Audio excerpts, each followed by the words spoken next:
Merci de m'avoir invité aujourd'hui à ce débat.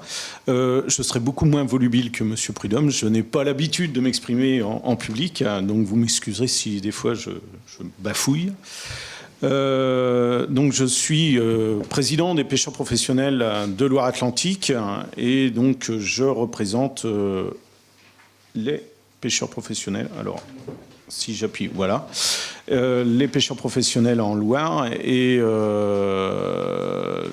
également ceux qui travaillent sur le département. Donc il y a d'autres bassins où il y a des pêcheurs professionnels, le bassin du lac de Grandlieu et le bassin de l'Erne où il y a également des pêcheurs professionnels. Je vais faire un petit historique aussi. En 1988, donc l'association dont je suis le président avait en tant qu'adhérents 237 pêcheurs qui exerçaient à temps plein la profession. Parce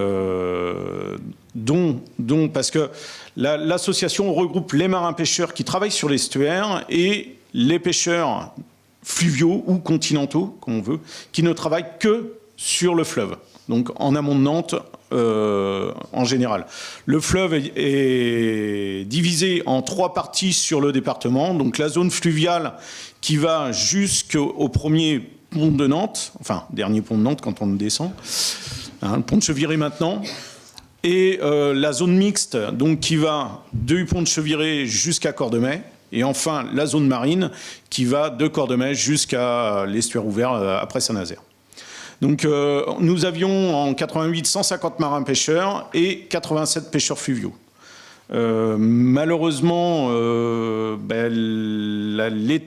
l'état du fleuve se dégradant depuis de nombreuses années, et pas que depuis 88 malheureusement, les pêcheurs sont passés depuis comme une espèce en voie de disparition. Les poissons ont de moins en moins de zones de reproduction, de nourriture, d'abri, parce que le fleuve a été aménagé pour l'industrie, pour la navigation. Et quelque part, on a oublié pendant plusieurs années certainement que dans le fleuve, il y avait aussi des poissons qui vivaient. Et donc les pêcheurs professionnels qui vivent de la pêche ont disparu au fur et à mesure que les poissons ont disparu sur la Loire, malheureusement. Donc l'association dont je suis président n'est que sur le département de Loire-Atlantique. En amont du département de Loire-Atlantique, il y a une autre association qui est l'association interdépartementale des pêcheurs professionnels du bassin de la Loire et des cours de Breton, qui, elle, s'étend donc jusque depuis la source de la Loire jusqu'à la Loire-Atlantique et qui englobe également les départements bretons. Sur la Bretagne, il n'y a qu'un fleuve où il y a à l'heure actuelle de la pêche professionnelle, c'est la Vilaine. C'est tout. Il n'y a même plus le bassin de la Vilaine parce qu'auparavant, il y avait également de la pêche professionnelle sur l'Oust et puis là, il n'y a plus de pêcheurs professionnels sur l'Oust non plus. Donc là aussi, on est en régression, un peu comme les poissons. Donc les espèces qui sont capturées sur la Loire sont principalement, évidemment, les poissons migrateurs sur la Loire. Donc une des espèces les plus recherchées par les pêcheurs professionnels reste l'espèce anguille dans sa généralité, dans sa globalité, à savoir autant au stade juvénile la civelle qui représente un chiffre qui représentait un chiffre d'affaires qui était très important pour les pêcheurs estuariens et les pêcheurs fluviaux.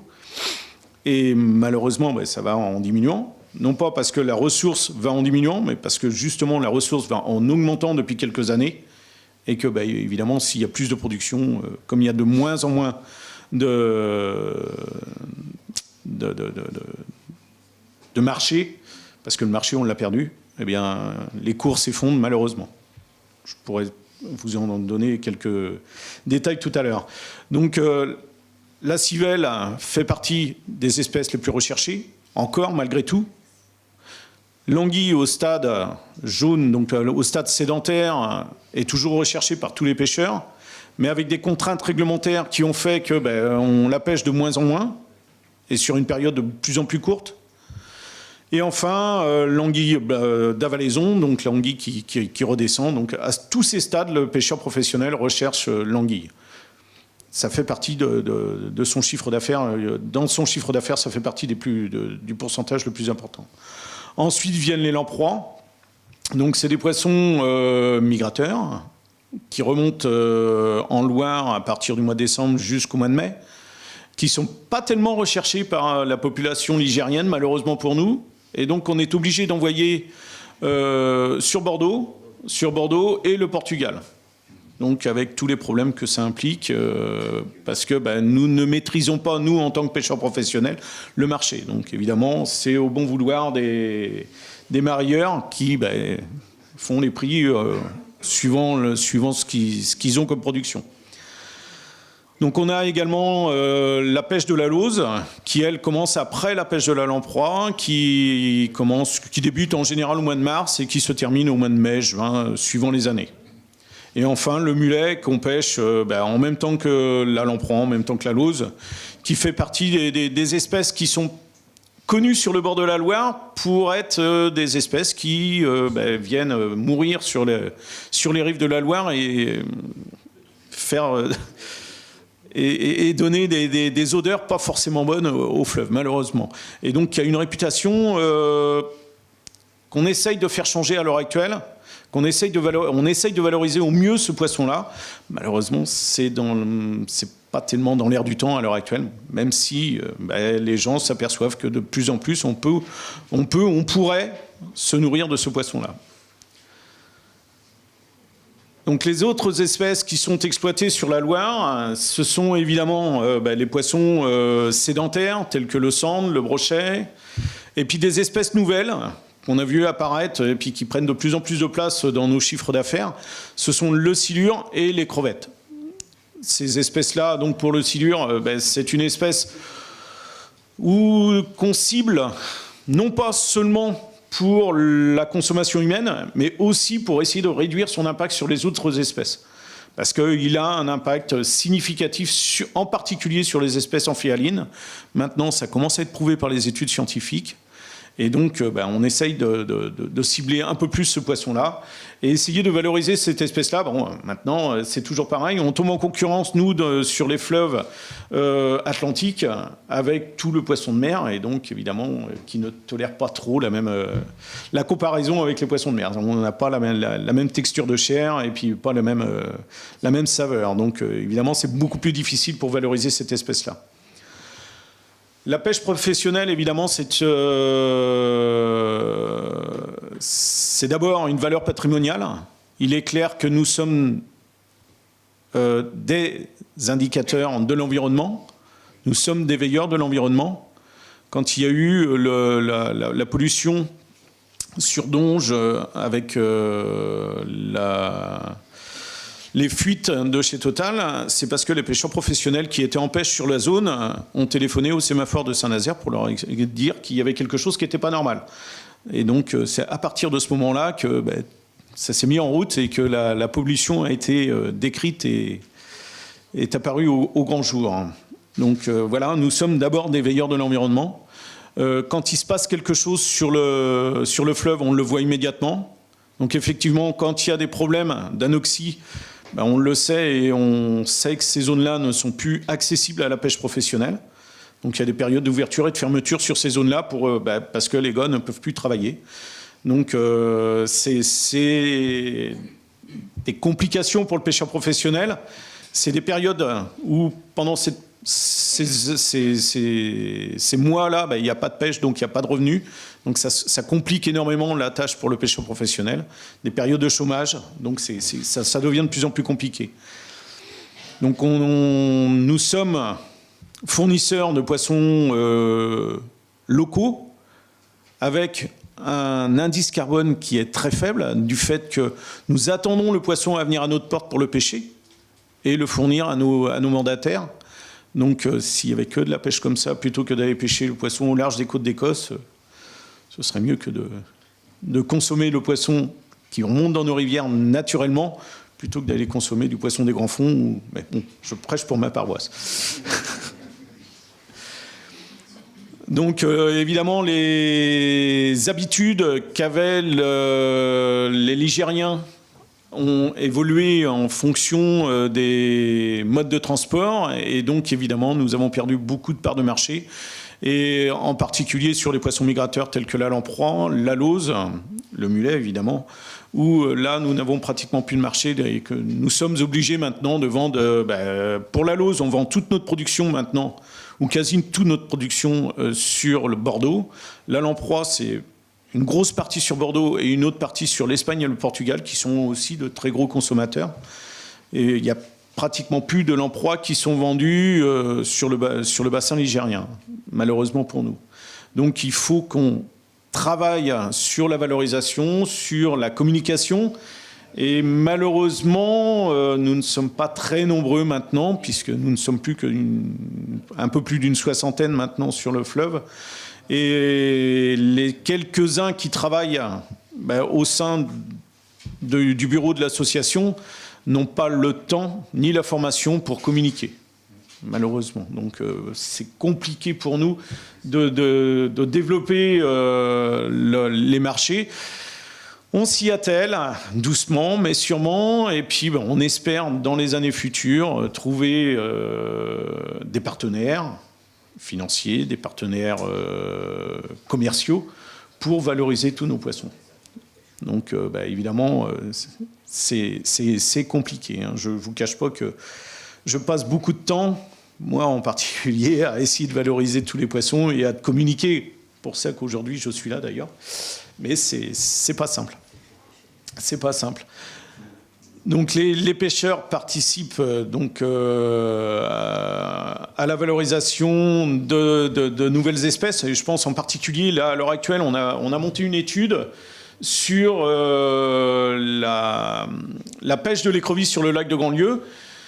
Et au travers de la pêche de l'écrevisse, donc la régulation d'une espèce invasive avec un engin spécifique qui n'est destiné qu'à cette espèce-là, qui va laisser échapper l'anguille, puisque l'anguille est protégée à pendant certaines périodes de l'année, et donc il fallait éviter de pêcher l'anguille. Donc on a travaillé pour faire un engin spécialement appliqué à la pêche de l'écrevisse.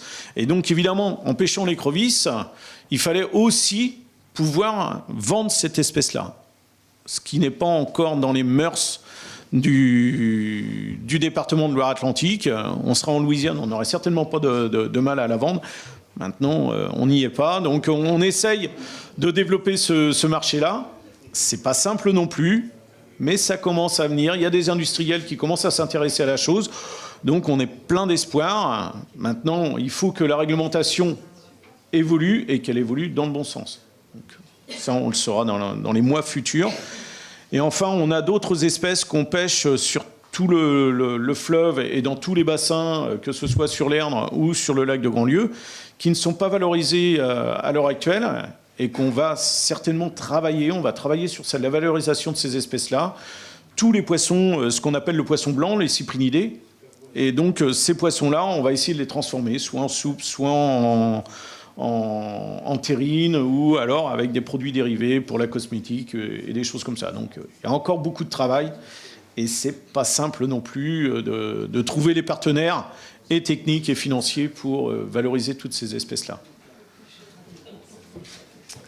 Donc le pêcheur, face à toutes les difficultés réglementaires, environnementales qu'il rencontre, a dû s'adapter.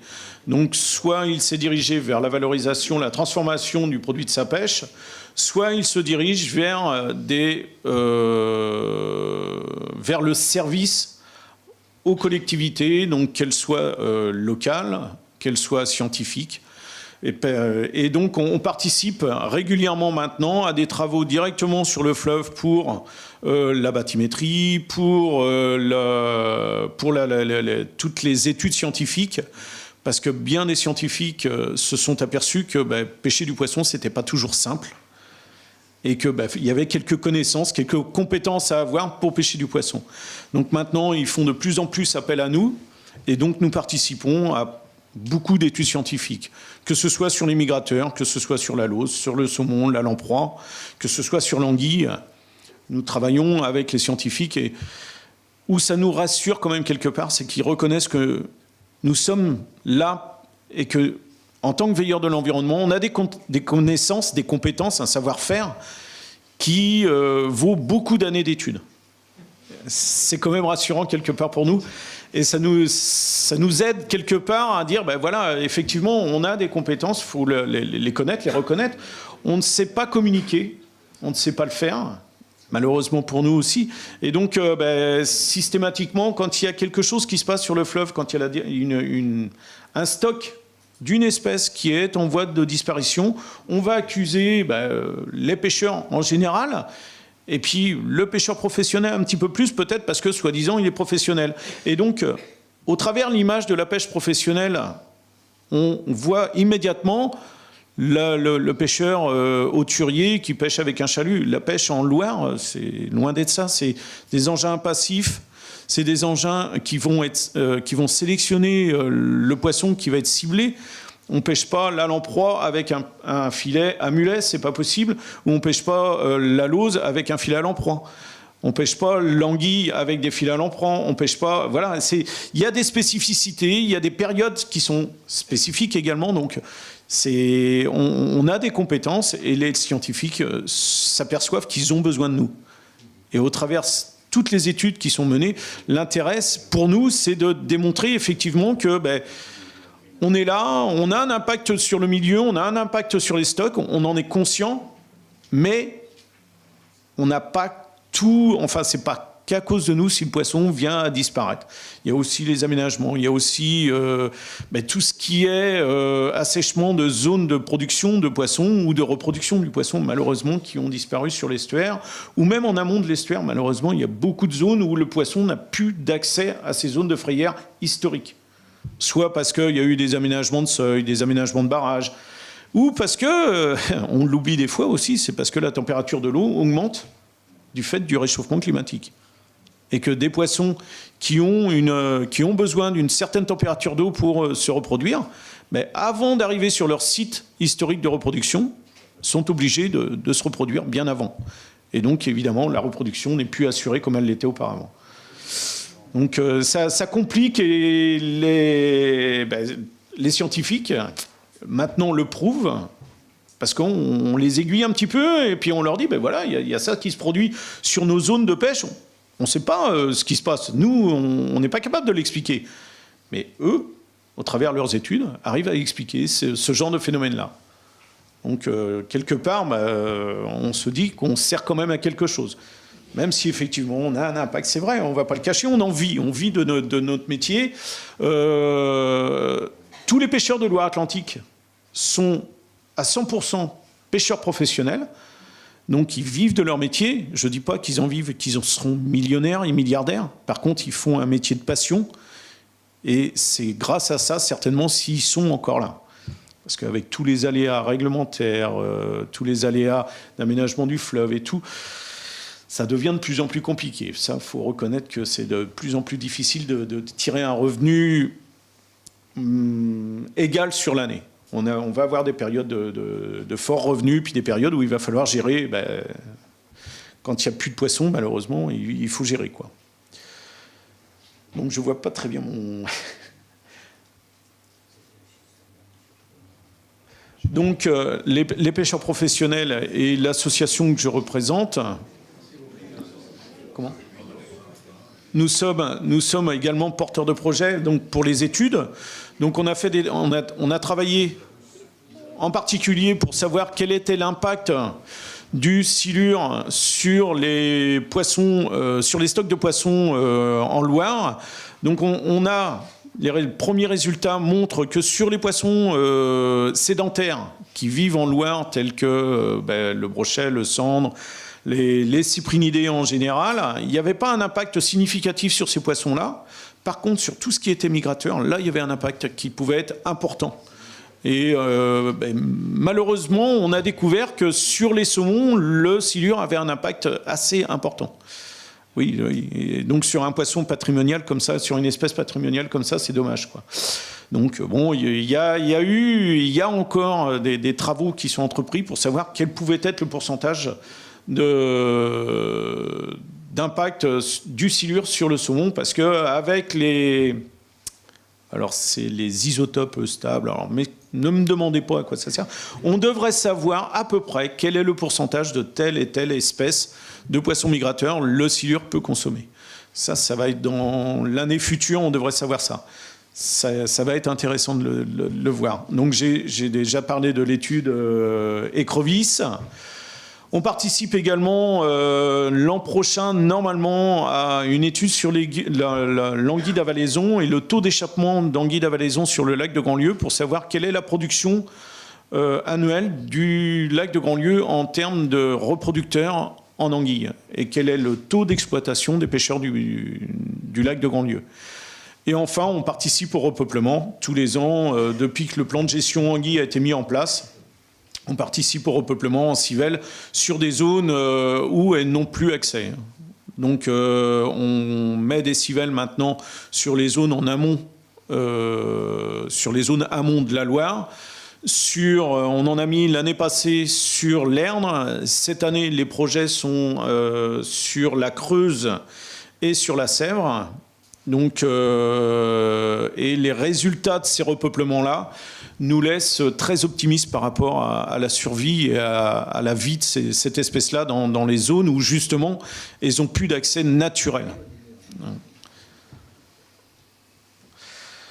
Donc, les évolutions du métier, eh bien, c'est justement de continuer de travailler avec tous les partenaires, qu'ils soient scientifiques, qu'ils ce soit avec les collectivités locales pour l'aménagement des passes à poissons, pour tout ce qui est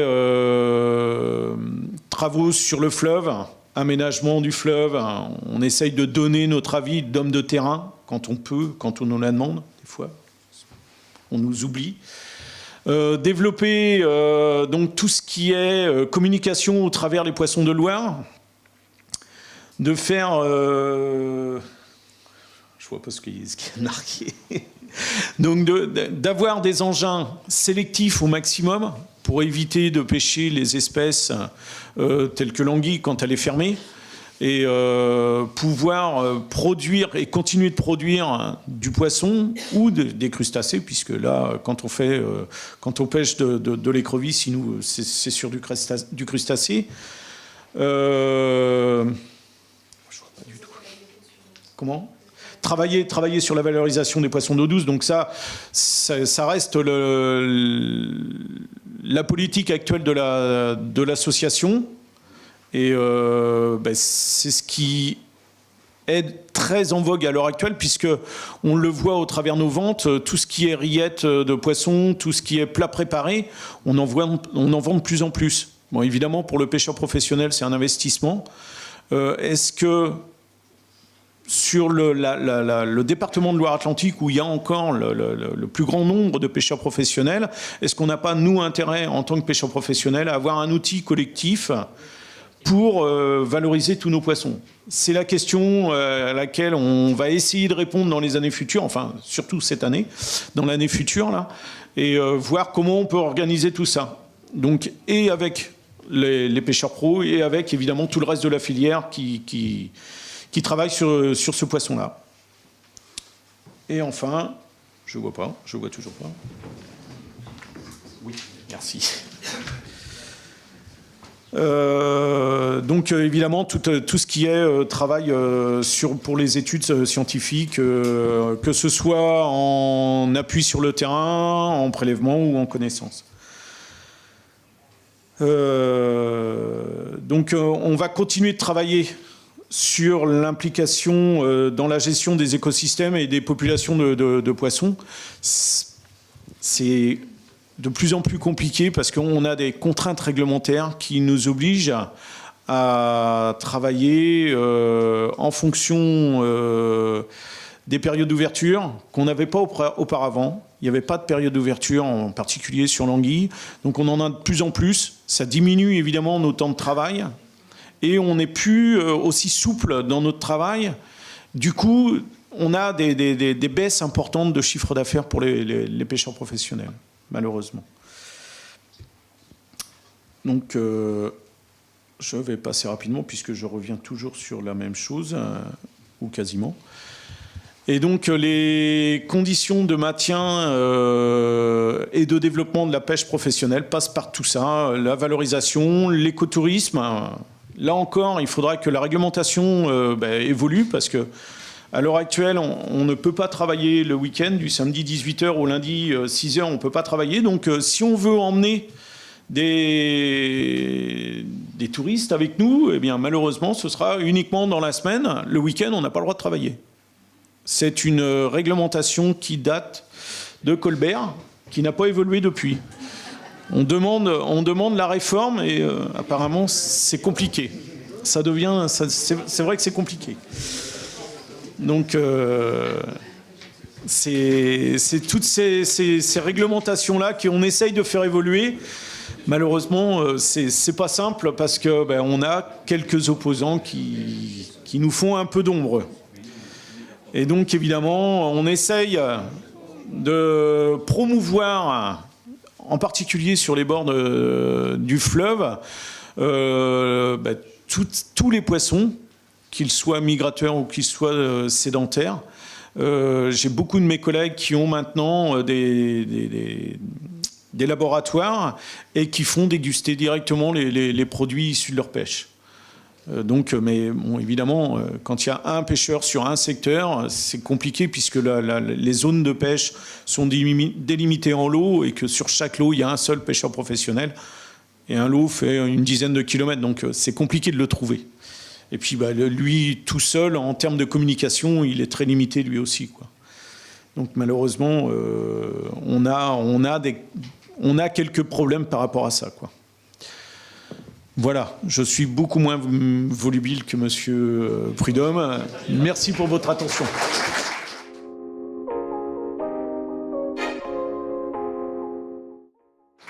Et merci, Monsieur Massé. Je crois que vous avez bien exposé vos problématiques. Vous avez parlé finalement d'une espèce en voie de disparition quand vous parliez des pêcheurs professionnels.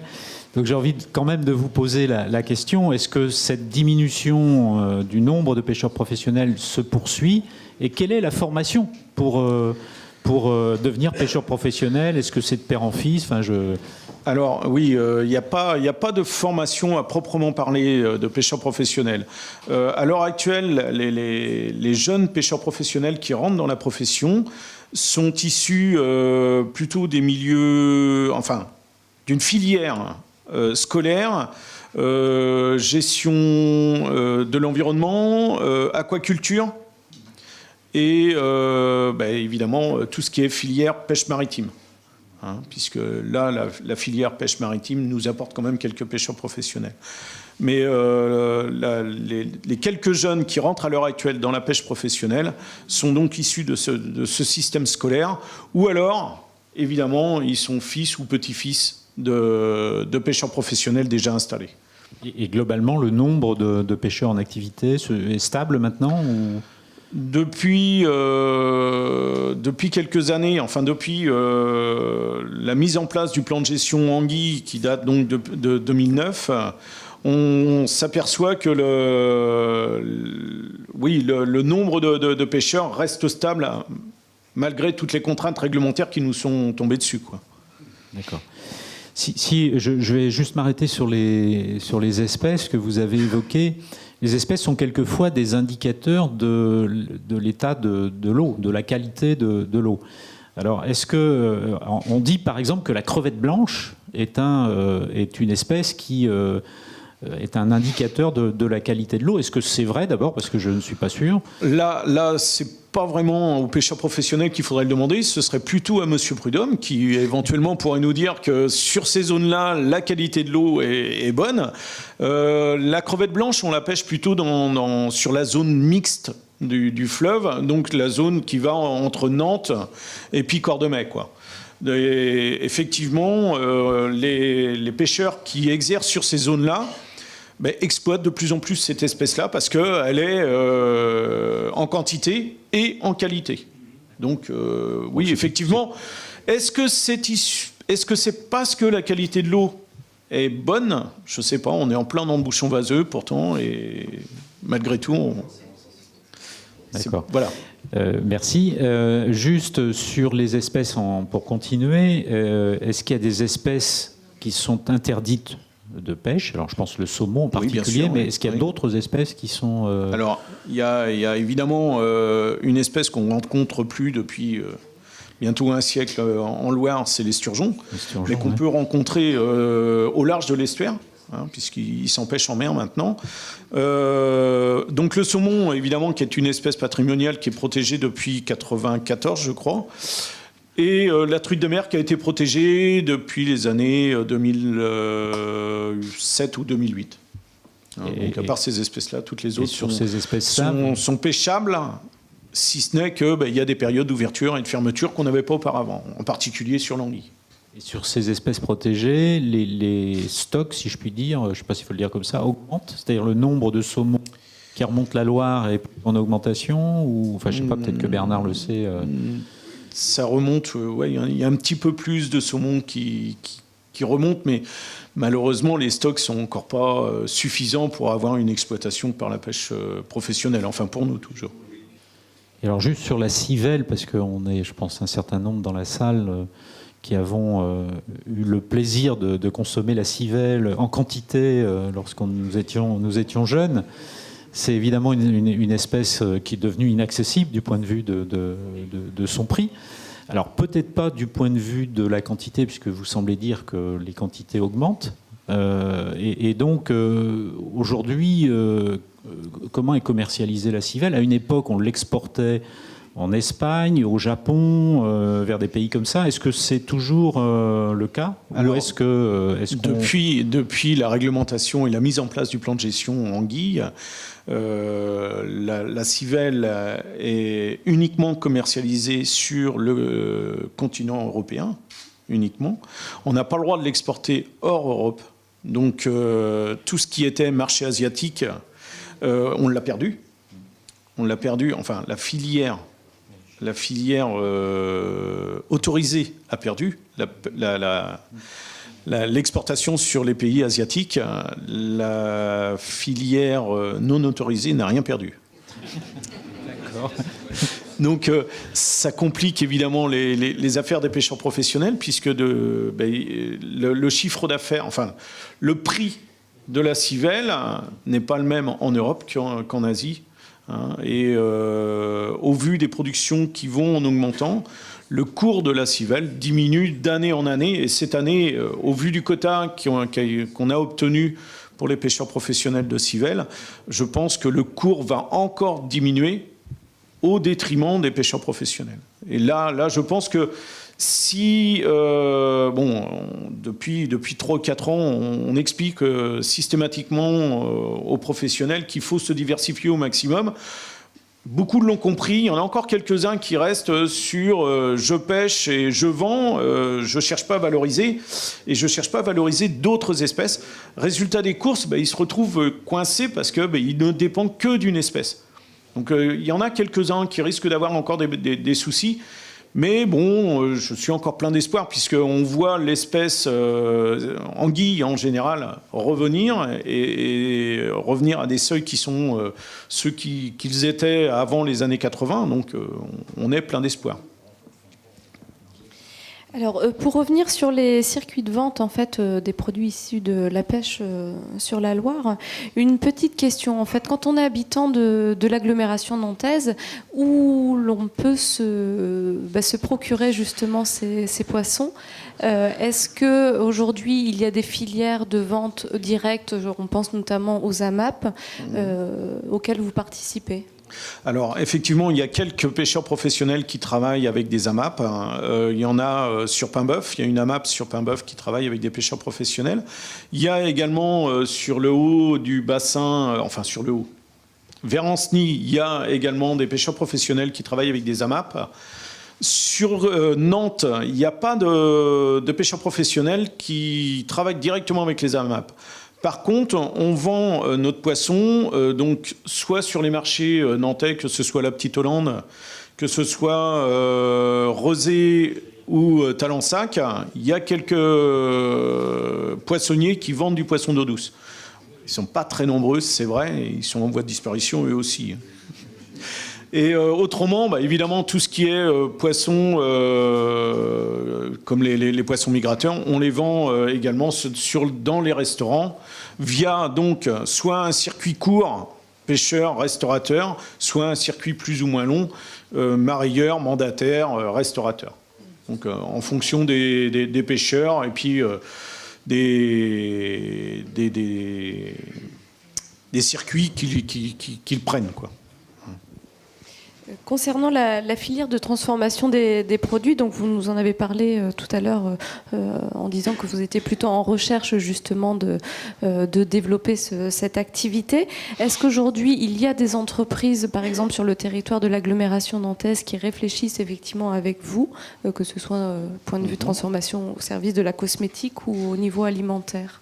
Oui, alors effectivement il y a quelques mandataires, quelques marailleurs qui sont très intéressés par le sujet et qui commencent à développer des gammes de produits pour valoriser toutes les espèces qu'à l'heure actuelle, on n'arrive pas à vendre, quoi.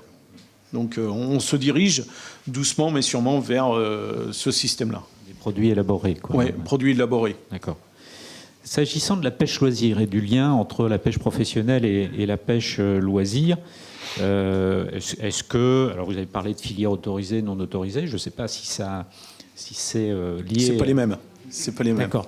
Donc vous avez comment ça se passe? Est-ce que vous avez des relations avec les pêcheurs amateurs, on va dire, hein, et... Avec la pêche de loisirs en général, ça se passe relativement bien. Je ne dis pas qu'il n'y a pas des périodes de friction ou des endroits où il peut y avoir des frictions. L'intérêt des pêcheurs en général, c'est d'avoir un maximum de poissons dans sa rivière. Donc avoir une bonne gestion, savoir quelles sont les actions qu'on peut mener ensemble pour retrouver un système hydraulique favorable aux poissons et avoir des quantités de poissons maximum. C'est pas, ça sert à rien d'aller lutter les uns contre les autres. Notre objectif, il doit être le même, c'est d'avoir un maximum de poissons, une qualité de poissons et une quantité de poissons importante dans la rivière. Donc les frictions, on ne devrait pas en avoir. Ok. Est-ce qu'un des axes de diversification, parce que, enfin, si j'ai bien compris, quand même, vous vivez de votre activité, mais il y a quand même certains de vos confrères qui développent des activités quand même à côté. Oui. Est-ce que ce qu'on appelle la pêche promenade, alors bon, elle est plutôt en mer, mais est-ce que c'est quelque chose qui peut se développer sur la Loire? Ça pourrait éventuellement se développer en étant guide de pêche professionnel. Et puis, il n'y a pas le pêcheur professionnel qui travaille ou qui travaillait tel que son père et son grand-père travaillaient, n'a pas forcément l'envie de partager son poisson, ses coins, pas forcément. C'est comme celui qui ramassait. Mais il y a, dans les jeunes, effectivement, dans les jeunes pêcheurs professionnels, on rencontre ce genre de langage. Donc oui, il y a de l'espoir de ce côté-là. C'est comme les coins cèpes, ça ne se partage pas, quoi. C'est pareil. Les coins champignons ne se partagent pas. Alors, une dernière série de questions autour de développement d'activités telles que l'aquaculture, puisqu'en fait, toujours dans le cadre de ce débat, il y a des internautes qui ont fait des propositions justement, et pourquoi pas demain développer par exemple une ferme aquacole sur la Loire, qui pourrait être un lieu aussi qui permette de faire de la pédagogie et de la dégustation, de la vente de poissons. Quel est votre point de vue sur cette proposition ? Alors, au vu